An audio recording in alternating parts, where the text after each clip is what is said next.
Hello বন্ধুরা, আমি মনি। আপনাদের সবাইকে জানাই গুড মর্নিং, সুপ্রভাত। বন্ধুরা কেমন আছেন? আশা করবো আপনারা সবাই খুব ভালো আছেন। আমরা সবাই ভালো আছি এবং সুস্থ আছি। তবে গরমের মধ্যে একটু কষ্টে তো সবাই আছে, আমিও আছি। তো যাই হোক বন্ধুরা, সারাদিন আপনারা আমার সঙ্গে থাকবেন। আমি কি করছি না করছি আমি পুরোটাই আপনাদের সঙ্গে শেয়ার করব। আশা করবো আপনাদের ভালো লাগবে। আর আমার চ্যানেলের পক্ষ থেকে আপনাদের সবাইকে জানাই অনেক অনেক ভালোবাসা আর অনেক অনেক স্বাগত। বন্ধুরা, সকাল সকাল বসে পড়েছি টিফিন নিয়ে। আর আজকে আমি বানিয়েছি আমার জন্য একটা গোলা রুটি। এটা না খেতে আমার খুব ভালো লাগে, তবে কি আটার না, ময়দার হলে খুব ভালো লাগে। আপনাদের দাদাকে বানিয়ে দিয়েছিলাম ব্রেড আমলেট। গলাটা খুসখুস করছে। আর আমার জন্য বানিয়েছি এই যে একটা গলা রুটি।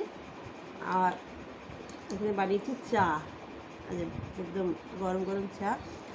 আর মেয়ে উঠলে ও ব্রেড আমলেট খায় কি কী খায় দেখি, আনা আছে সবই।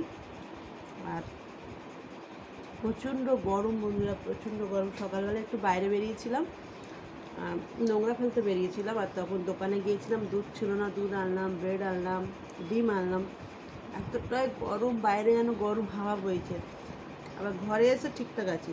আমাদের ঘরটা সত্যি ভীষণ ঠান্ডা, মানে কোনো দিক দিয়ে রোদ লাগে না, তো ওই জন্য বেশ ভালো। দুদিক দিয়ে বিল্ডিং, সামনেও আমাদের রুম আছে, আমাদের পিছনেই শুধু ব্যালকনি আছে, ওদিকে যত রোদ ঢোকে না। আর এদিকে যে জানলাটা, এদিকেও রোদ ঢোকে না, ওই জন্য ঘরটা খুবই ঠান্ডা। তাই বাইরে থেকে এসে ফের শুয়ে পড়েছিলাম, কেমন হচ্ছিলো গরমে, হাঁসফাঁস করছিলাম। তা যাই হোক, তারপরে আপনাদের দাদা একটু তাড়াতাড়ি বেরিয়ে যায়, 8:30-র মধ্যে প্রত্যেক দিন বেরিয়ে যায়। তো বেরিয়ে গেল। তারপরে ভাবলাম আর দেরি করে লাভ নেই, চাটা খেয়ে নিই। কেন কি বৌদি আসলে যে ফ্যানটা পরিষ্কার করতে বলবো, ফ্যানটা নোংরা পড়েছে একটু। তো বন্ধুরা, চাটা খেয়ে পরে আবার কথা বলতে গেলে আমার বেঁধে যাচ্ছে। পরে আবার আসছি। সারাদিন কিন্তু আপনারা আমার সঙ্গে থাকবেন। বন্ধুরা, চাটা খেয়ে একটু কাজকর্ম করে আর এখন যাচ্ছি এক জায়গায়। কোথায় যাচ্ছি বলুন তো? আমি যেখান থেকে আমার ফলস পাড় নিই, সেই ফলস পাড় নিতে গেছিলাম শাড়ি। তো যা হোক, এই দেখেন ব্রিজের তলায় কাজ চলছে। ব্রিজের যেই ড্রয়িংগুলো করা ছিল, এগুলো সব চেঞ্জ করছে। কেন বলুন তো? আসলে অ্যাকচুয়ালি ভোট এসে গেছে না, তার আগে তো অনেক কিছু কাজ সব জায়গাতে হয়, আপনারা নিশ্চয়ই কম বেশি সবাই জানেন। এখানেও আগের মাসে ভোটের ডেটটা পিছিয়েছে আগের মাসে 19 তারিখে। তার জন্য চারিদিকে খুব কাজ টাজ রাম করে চলছে, বিশেষ করে পঞ্চায়েতের সামনে, ওই জন্য। তো যাই হোক বন্ধুরা, ঘরে পৌঁছে গেলাম। আর ঘরে পৌঁছে গিয়ে মেয়েকে টিফিনে এই যে ডিমের একটা আমলেট বানালাম, দুটো ব্রেড গরম করে দিলাম, আর সঙ্গে দিলাম বাটার। এটাই হলো ওর সকালের ব্রেকফাস্ট। আর এখন টাইম হচ্ছে দেখুন 12টা 10, ও করছে ব্রেকফাস্ট। এই সবে ঘুম থেকে উঠলো। তো যাই হোক বন্ধুরা, মেশিন চালু করব। তো যাই হোক বন্ধুরা, মেশিন ওদিকে চলছে আর এদিকে এতটাই গরম হচ্ছে। তা যাই হোক বন্ধুরা, রান্না বান্না মোটামুটি হয়ে গেছে। ফ্রিজে চিংড়ি মাছ ছিল, তার চিংড়ি মাছের মালাইকারি করেছি। বড় বড়ই ছিল চিংড়ি মাছগুলো। আর কয়েকটা যে ছোট ছোট ছিল, সেগুলোকে দিয়ে করেছি আমি পুঁই শাক, কুমড়ো, চিংড়ি মাছ। এটা খেতে আমরা খুব ভালোবাসি। আর একটা কাকার জন্য একটু তরকারি পাঠাবো, কাকা খেতে খুব ভালোবাসে। তা দেখি আপনাদের দাদা কখন আসে। তা যাই হোক, আর এদিকে মেশিন হয়ে গেছে, একটু পরে আমি কাপড় জামাগুলো মেলে দেবো। আর তার আগে আমি সমস্ত কাজ সেরে নিয়েছি। আর এখানে আপনাদের দাদা পাপলেট মাছ নিয়ে এসেছিলো মেয়ের জন্য, কেন কি ও এটা খেতে না খুব ভালোবাসে, তবে সাইজে একটু ছোট ছোট যদিও। তো যাই হোক বন্ধুরা, তারপরে স্নান টান করে নিলাম, আর মেয়ে গেছে স্নানে। আর আপনাদের দাদা আসলে তারপরে আমরা খাওয়া দাওয়া করবো। আর কেন কি একটু এখন তাড়াতাড়ি আসছে, প্রচণ্ড রোদ তো বাইরে, তার জন্য। তো যাই হোক, রান্নাবান্না করে স্নান টান করলে তারপর যেন একটু শান্তি মনে হয়। এতটা ঘাম হয় না বন্ধুরা, আমি না সহ্য করতে পারি না, প্রচণ্ড গরম হয় আমার। তো যাই হোক, খাওয়া দাওয়া করে নিই। তো বন্ধুরা, খাওয়া দাওয়া তো অনেকক্ষণ হয়ে গেছে, আর আমার জীবনে না কোনো শান্তি নেই। সবাই ঘুমাচ্ছে নাকে তেল দিয়ে, আর আমি দেখুন ভরা রোদ, দুপুরবেলা 3টের সময় এই যে বাইরে এসে বসে আছি। কেন বলুন তো? হ্যাঁ বন্ধুরা, ওই যে গ্যাস শেষ হয়ে গেছিলো। কালকে যদিও ব্ল্যাকে একটা গ্যাস নিয়েছি, আজকে আবার গ্যাস বুক করেছিলাম, তা গ্যাসটা আসবে। বন্ধুরা, দুপুরবেলা খাওয়া দাওয়ার পরে বাবা গরমের মধ্যে গিয়ে বসে থেকে কষ্ট করে এই যে গ্যাসটা ভরে আনলাম। মানে আমার কপালে আর শান্তি নেই, সবার শান্তি আছে। তো যাই হোক, তারপরে এসে একটু শুলাম। আর আজ দুপুরে তো বানিয়েছিলাম নারকোল দিয়ে চিংড়ি মাছের মালাইকারি। তা এটা প্রত্যেকবার ফেলেই দিই, তো এবার ভাবলাম ফেলবো না, কিছু তো একটা বানাই।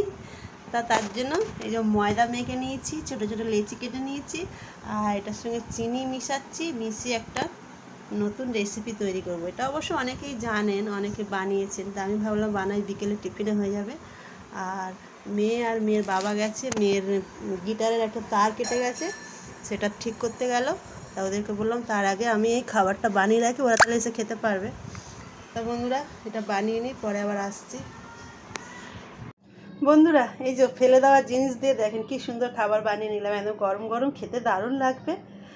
কিন্তু এক্ষুনি তো খাবো না, মেয়ে আর ওর বাবা আসুক তারপর একসঙ্গে খাবো। আর বোনও ছিল, এক্ষুনি ঘরে গেল, আসুক ওকে কটা দেবো। আর কটা মানে নারকেলটা একটু কম পড়েছিল, তো সেগুলো লুচি বানিয়ে নিলাম। আর প্রচণ্ড গরম হচ্ছে বন্ধুরা, কিচেনে না থাকা যাচ্ছে না, মনে হচ্ছে মানে কি বলবো, যদি কারোর সুসাইড করার ইচ্ছে হয় না, সে এমনি গরমে যদি দাঁড়িয়ে থাকে সে সেখানেই মরে যাবে। মানে এমন বিচ্ছিরি গরম পড়েছে সকাল থেকে, মানে অতিষ্ঠ হয়ে যাচ্ছি। তা যাই হোক, এই খাবারটা না বন্ধুরা আমি আমার বাবার থেকে শিখেছি। ছোটোবেলা দেখতাম যখন আমরা বলতাম বাবা কিছু মিষ্টি মিষ্টি খেতে ইচ্ছা হচ্ছে, তা বাবা হঠাৎ করে বিকেলে নারকেল থাকলে ঘরে এরকমভাবে আমাদেরকে বানিয়ে দিত। তা বাবার হাতের টেস্টটা ছিল আলাদা, আমারটা পুরোই আলাদা হবে, কেন কি বাবা মায়ের হাতে যে কোনো খাবার সন্তানদের খুবই ভালো লাগে। তা যাই হোক, আমি চেষ্টা করলাম, এর আগেও বানিয়েছিলাম, জানি না কেমন হয়েছে। তবে এতে নারকেলে তো কোনো দুধ ছিল না, পুরো দুধটা আমি বের করে নিয়েছিলাম। আর বাবা বানাতো পুরো নারকেল একদম কুড়ে তাতে চিনি দিয়ে সুন্দর করে বানাতো। তা যাই হোক বন্ধুরা, মেয়ে আসুক। আর আজকে আর না বাইরে বেরোয়নি, প্রচণ্ড কষ্ট হচ্ছে বন্ধুরা গরমে। আর রাতের খাবারে না আজকে কি খাবো, একটা খুব সুন্দর জিনিস খাবো, সেটা তো অবশ্যই আপনাদের সঙ্গে শেয়ার করবো, তার জন্য ভিডিওটা দেখতে থাকুন। তা বন্ধুরা পরে আবার আসছি।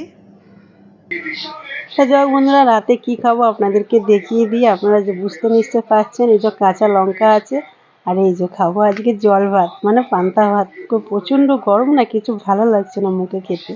তো যাই হোক, আর এখানে একদম গরম গরম আমি আলু ভেজে রেখেছি, আপনাদের দাদা আর আমি খাবো, মেয়ে হয়তো খাবে না।